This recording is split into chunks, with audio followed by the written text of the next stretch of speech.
Hey, what's up guys? So in this video I'm going to show you how you can easily create halftone and stipple effect inside Affinity Designer. Now this is going to be very easy, and the best thing about this is that you might have to create it only once, and then whenever you need it for your future illustration you can use these stipple and halftone effects. Now if you're interested in that, let's get started.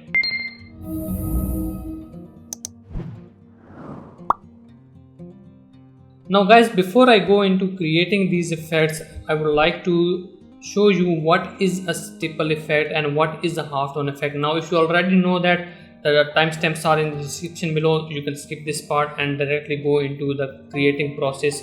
But for those who do not know what it is kind of like, if I just describe it in simple words, it's just kind of like a shading style or shading effect that gives your illustration kind of like a vintage or a old style look. So but there is a slight difference between these two effects, and if you see here on the screen, I have searched for stipple images on Google, and also I have searched for halftone images. So if I describe the halftone effect, so this is the enlarged image here. You can see that there are dots starting from very thin, very small dots, and towards the bottom, it doesn't have to be towards the bottom, but it's always towards the other side. So towards the bottom there are bigger dots, so starting from small and it moves towards bigger dots, but there is a kind of like a symmetry or a geometric alignment here on the dots. Same thing you can see here. You can see the lines going in this slightly diagonal lines and something like that. So there is always some kind of symmetry between these things, and not the symmetry, but you can see that kind of like alignment of these circle, regularity of these circle would be, I think, the correct word here. So this is called the halftone effect, and this is called the stipple effect. Now again, this is the same thing, the shading kind of like a lighter towards the darker area, but you can see here that the dots are almost the same size. The only difference is that the density of the dots is changing from left to right, and it can change from one end to another, and it doesn't matter from left to right, but you got the idea. For stipple you might want to keep the size of the dots the same. It doesn't have to be, but the most important thing is that for stipple effect the dots are irregular, but for the halftone effects there is kind of like a regularity between the dots. So that's the basic difference between the two. Now let's get started with the process of creating these effects inside Affinity Designer, and I'll also show you how you can apply those effects for your future illustrations. So here I am inside Affinity Designer. I'm going to create a new document. It doesn't matter which size it is, so I'll just create it. And the next thing that I would like to do here is that you make sure that you have these snapping options checked. These are the options that I have selected, and you can pause the screen and make sure that it is selected. Another thing that I have turned on here is that force pixel alignment. So by default it will be grayed out, so if you click here it will be force pixel alignment checked. And the other thing that I need here is to show the grid, so I'll just select this option, show grid, and if you zoom in the grids become smaller and smaller, and then if you zoom out it becomes larger, but it just basically here is to help us in the process of creating those effects. Now if you remember, I have already created a video on pattern brushes inside Affinity Designer, so I'm going to use the same feature of this software, and I'm going to incorporate these effects into pattern brushes and then use it on different illustrations. So I'll start by using this pen tool, and I'm just going to click anywhere, let's say on this line, and then maybe let's say up till this point, and I think this is enough. And I can you can use whatever the size that you might require. So for me that looks fine. And the other thing that I would like to change here is the stroke width and stroke thing. So I'm going to use, let's say, 4-point strokes for now, and from the simple line I'm going to choose this second option, that is the dash line style.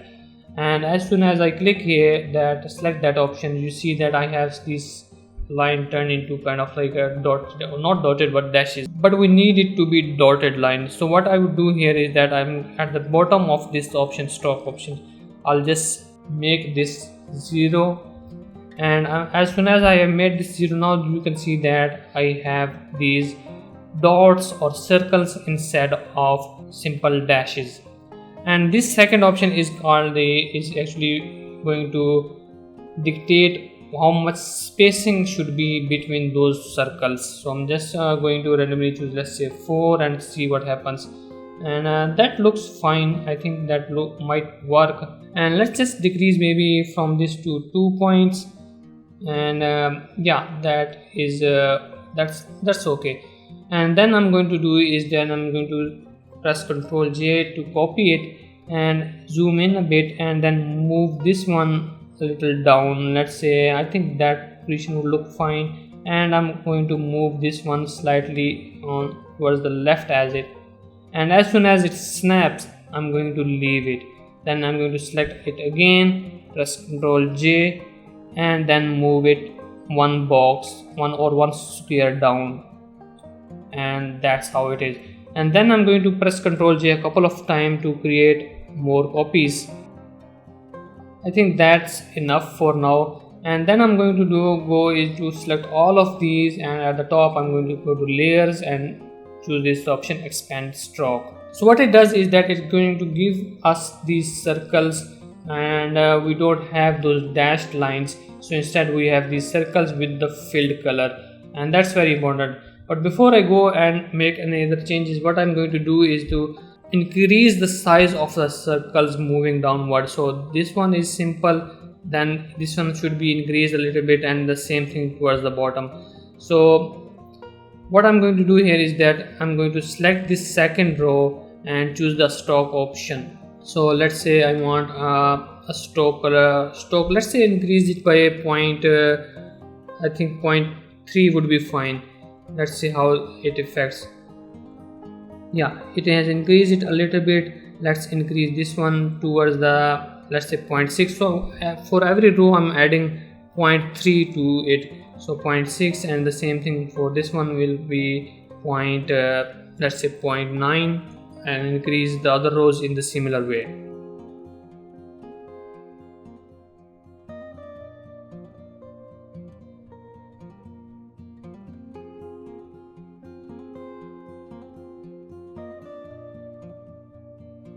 Alright, I have now increased the size, but one thing that I have noticed is that I have moved these points a lot in this location. So what I'm going to do is I'm going to select these ones that I have moved a box or a square size on this side, and I'm going to slightly move it at the center of this thing, and approximately somewhat like that.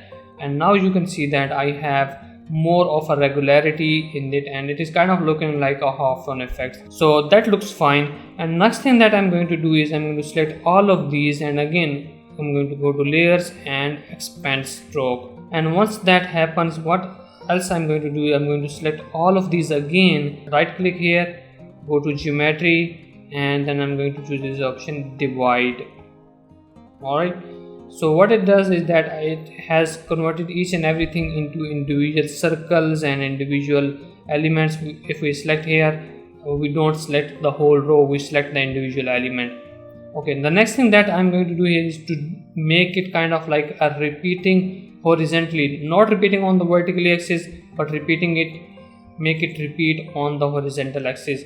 So for that purpose we are going to use this option, this grid as a guide. So I'm going to select this one, this is going beyond it, so I'm going to delete it, and then I'm going to select this grid line, if you can see here and on the screen, because it's very thin. So I'm going to select all of these that are on this edge, and then I'm going to press delete. Now you can see that I have this point here or the circle here, and then I have this circle here. Similarly, I have these circles on this line and the same thing on this line. So that is going to give us kind of like more like repetition on the horizontal axis. Alright, and next thing that I'm going to do, I'm going to select all of these, and then I'm going to go at the top and choose this option, add.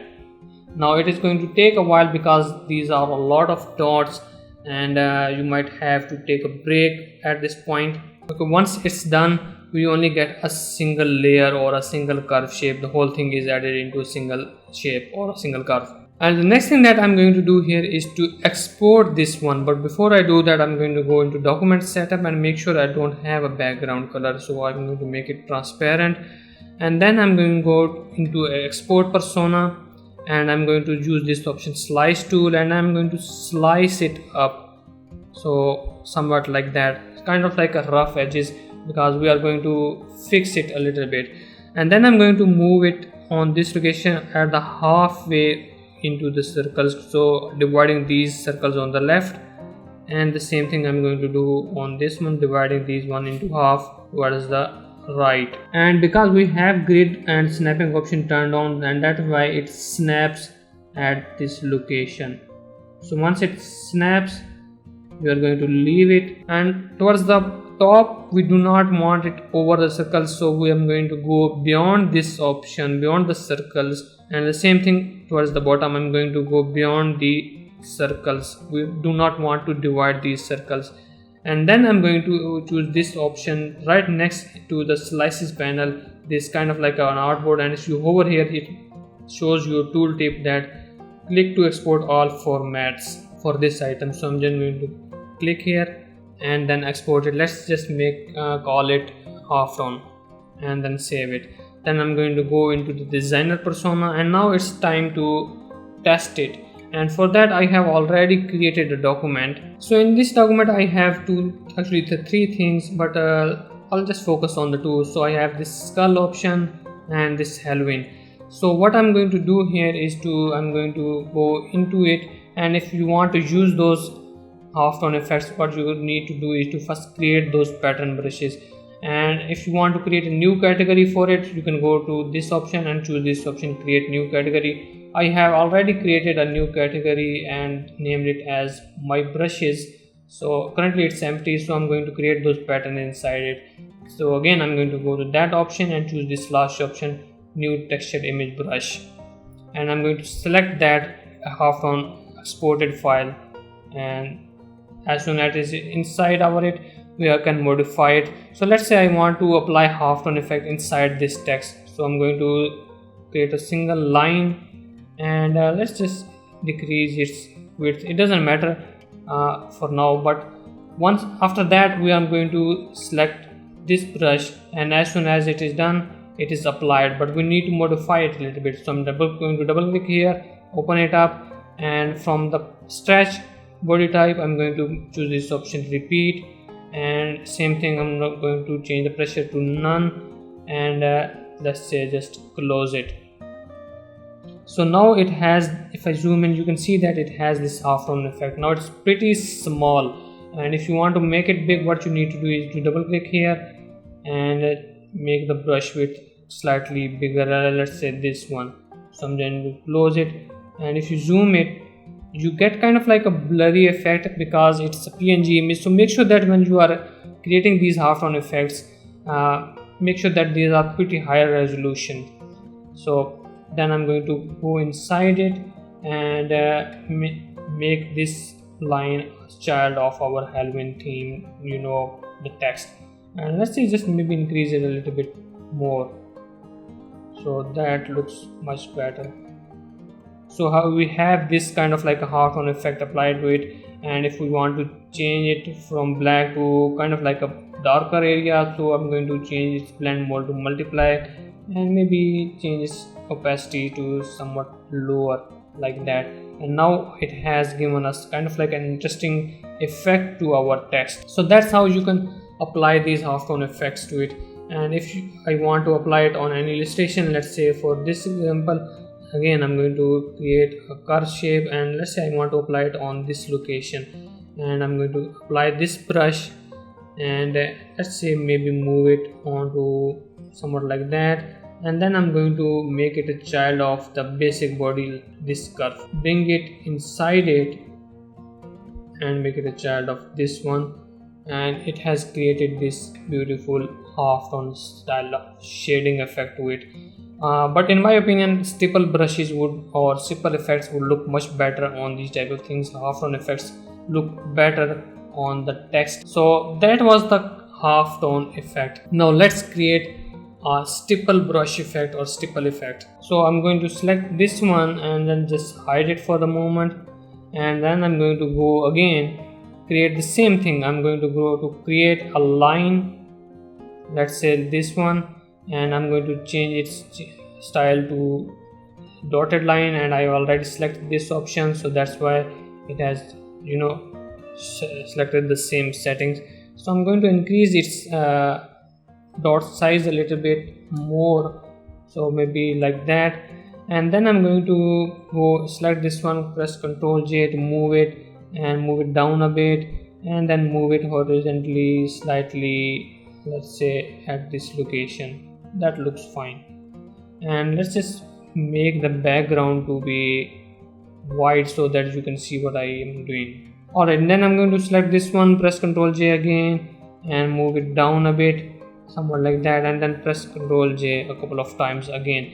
The same thing I'm going to do, select all of these, go to layers and then expand stroke, and then I'm going to right click here and then geometry and divide. Now it has given us a perfect kind of like a circle similar thing. The next thing that I'm going to do is I'm going to make these random. So I'll just delete this one, and I'm going to delete all of these. Let's just keep it. So on this line, this vertical line, we have 4 circles, and on this one we also have 4 circles. So we want to keep them as it, but make everything else random. But it is going to take a while, as you can guess, but I'm just going to make this video fast at this point.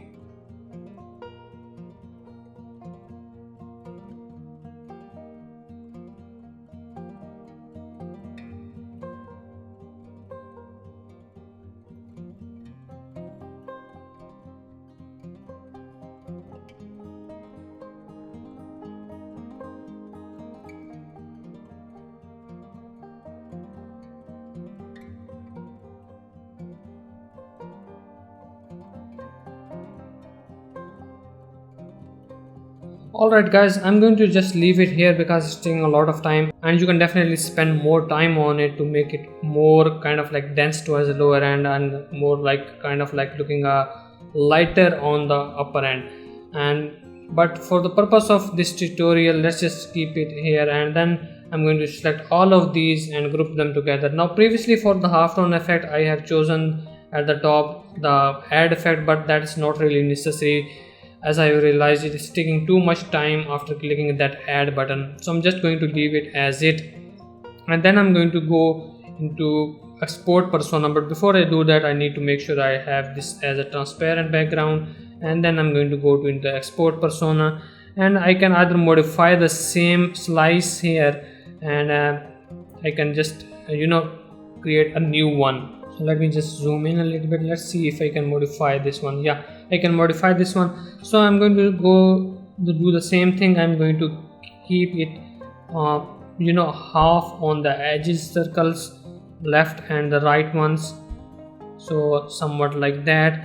And let's say make these beyond this one, and at the top I'm going to go beyond these as well, and then I'm going to simply export it, and let's say name it as stipple, like that.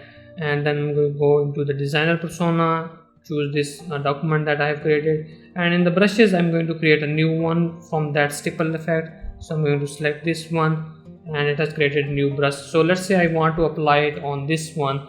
So what I'm going to do is I'm just going to create a brush. Let's say I want to apply it on this edge, so somewhat like that. I'm going to create a curve here, and like that, and then I'm going to apply that stipple effect or stipple brush. Then I'm going to right click it, choose this repeat option, pressure to be none, and then I'm going to, let's say I want to make it a little bit bigger, somewhat like that. I think that looks fine.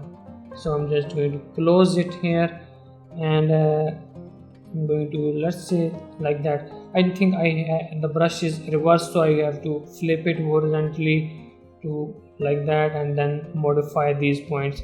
So you might have to do it depending upon your design and the whole thing. As you can see that it is going beyond it, which we do not want.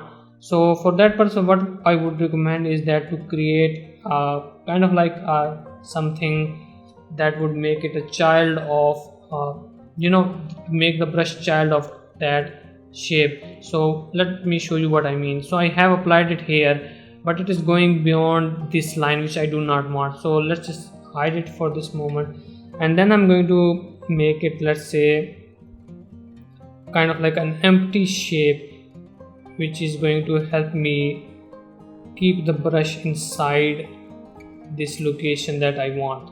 So I have this empty shape. I'm going to remove any kind of stroke color, any kind of stroke width, and then I'm going to make this brush a child of that. And as soon as I'm done, you can see that now it only affects this area, and I can definitely go in and make it smaller, and let's say go here and reapply that brush. Okay, that's too small, and let's see, we make it kind of like something, I think that looks much better. And then I can modify these points individually to make sure that it is applied at the correct location. So here you can see that it is looking like a shaded effect, and you can definitely spend some time on it and work on these brushes, these type of effects, but this is kind of like a basic effect. This is kind of like a basic tutorial to let you know that that's how you can easily create these kind of brushes and apply these kind of effects. So let's say just I want to apply it on this location, so I'll quickly just do it maybe like that, apply that brush, and maybe move it this one a little bit on the inside to have that effect show more. And as you can see that it kind of gives us gives our illustrations kind of interesting shaded look. And you can definitely spend more time to make the dots spread more wide, going towards the top a lot, and then make this one towards the bottom. So you get the idea that how you can easily create these type of effects inside Affinity Designer. So guys, that's how you can easily create halftone and stipple effects inside Affinity Designer. Now this was just a basic tutorial just to show you that it is possible to create these kind of effects in this software. Now if you have found this video to be helpful, make sure that you like the video, and as you can guess, you have to spend a little bit time on it to create these type of effects perfect for your needs. Because of the time limitation of this tutorial, I had to keep it simple, but it was just to give you an idea, to inspire you to create these kind of effects. Now if you have found this video to be inspiring and helpful, make sure that you like the video and let me know in the comments below. It will help me with the YouTube algorithm to get more engagement, to reach more viewers who are interested in the same content. And as you can see that this channel is currently not monetized, so I'm currently getting nothing in terms of money from this channel, and it takes a lot of time to create these record these tutorials and then edit these. So if you want to appreciate this channel and my effort, make sure that you subscribe to this channel. It will encourage me to create more content like that, and hopefully I'll see you in the next video, and thank you for watching.